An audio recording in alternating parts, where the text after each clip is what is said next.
ng senadors officially sama-sama ng kinontra ang People's Initiative ni Romualdez sa pamamagitan ng paglabas ng manifesto na pinirmahan ng 24 na senador bilang pagtindig sa boses ng Senado laban sa Kongres at inisyatibo laban sa amenda ng 1987 Constitution at sa pangambang tuluyan ng mawala ng boses ang Senado laban sa Kongreso sa isusulong na People's Initiative. This Senate of the people will not allow itself to be silenced.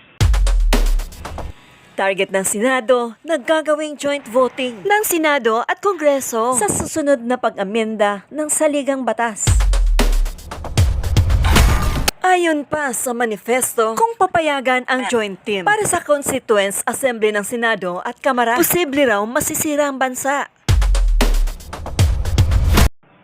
To allow joint voting will destroy the delicate balance between which our hard-won democracy rests. It will change, or destabilize rather, the principle of bicameralism in our system of checks and balances.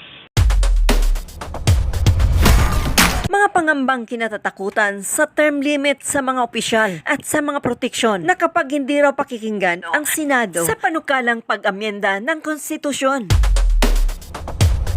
Ang People's Initiative Amendment ay halos 2 linggo ng pinag-uusapan kasama ang leader ng Senado at Kamara. Kaya mismo na ang presidente ang nagsabi na dapat mismo ang Senado na ang mangunguna sa pagtalakay ukol sa tsa-tsa.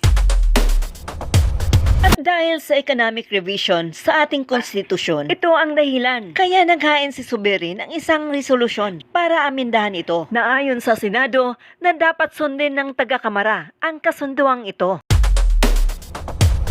It's obviously the main reason why a lot of the senators are not interested anymore in pushing for the joint resolution.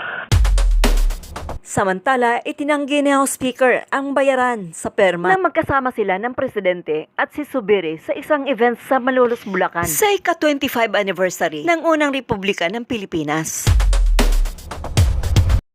Ang sinasabi, hindi bayaran ng cash, kundi nangangako ng kung ano-anong benefits. Giit pa ng Pangulo, hindi naman dapat ihinto ng pamahalaan ang pagbibigay ng benepisyo para lang hindi ito magamit sa signature campaign.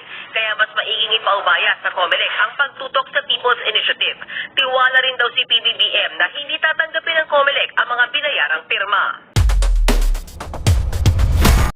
Uulat, what's new?